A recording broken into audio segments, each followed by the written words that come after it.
Bertemu kembali dan kita akan teruskan berkongsikan data dan statistik terkini oleh Jabatan Perangkaan Malaysia yang sekali lagi telah berkongsikan bagaimanakah prestasi bulan Ogos untuk perdagangan yang kita dapat saksikan perdagangan luar negeri 2023 pada bulan Ogos setakat ini. Dan untuk kita lihat bagaimanakah prestasi di sini untuk ekspor dan import di mana ia telah kedua-duanya telah mencatatkan penurunan sebanyak 18.6% kepada 115.2 juta untuk ekspor dan 21.2% penurunan import. Dan jumlah dagangan kita juga menurun hampir mencecah 20% sebanyak 213 bilion ringgit. Namun imbangan dagangan kita iaitu meningkat sebanyak 0.1% kepada 17.3 bilion ringgit. Selain itu untuk kita lihat bagaimanakah prestasi ekspor dan import daripada tahun lepas bermula pada Januari 2022 sehinggalah yang terkini Ogos 2023 sudah tentu prestasi pada tahun lepas iaitu pada Ogos tahun lepas sebenarnya lebih tinggi di mana kita dapat lihat ekspor sebanyak 141.5 bilion ringgit ia menurun sedikit kepada tahun ini iaitu prestasi tahun ke tahun sebanyak 115.2 bilion ringgit dan import juga iaitu dapat kita saksikan 124 bilion telah menurun juga dalam masa setahun iaitu sebanyak 97.9 bilion ringgit dan ini adalah kita dapat lihat perbezaan Ogos dalam masa setahun.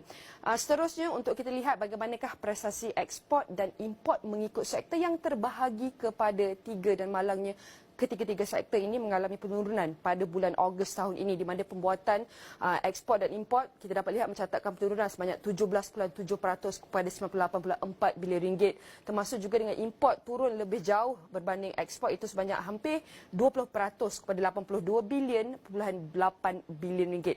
Manakala sektor perlombongan juga kita dapat lihat mengalami penurunan ekspor dan import kedua-duanya iaitu mencatatkan 23.1% untuk ekspor dan import mencatatkan penurunan sebanyak 37.7%.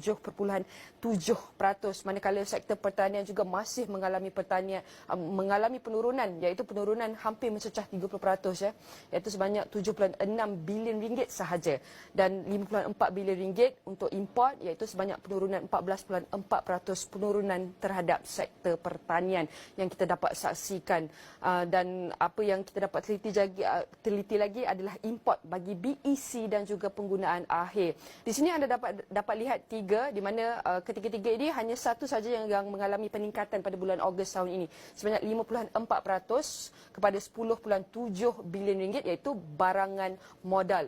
Manakala penurunan barangan perantaraan mengalami penurunan sebanyak 22.6% kepada 51.5 bilion ringgit. Manakala barangan penggunaan juga mengalami penurunan 8.5 bilion ringgit iaitu penurunan sebanyak 5.4%. Sudah tentu ini adalah prestasi yang kita dapat lihat hanya penurunan tapi malangnya juga rakan dagangan kita juga menurun dengan ASEAN. Kalau kita lihat sumbangan hanya 27.9% saja untuk Ogos 2023 dengan ekspor mencatatkan penurunan yang paling lebih tinggi berbanding import sebanyak 20.6% manakala import mencatatkan penurunan hampir mencecah 10%. Dan tiga rakan dagangan utama yang kita dapat saksikan seperti biasa China, Amerika Syarikat dan Singapura, kita dapat lihat tiga rakan dagangan utama kita dalam perdagangan ekspor dan import kedua-duanya menurun.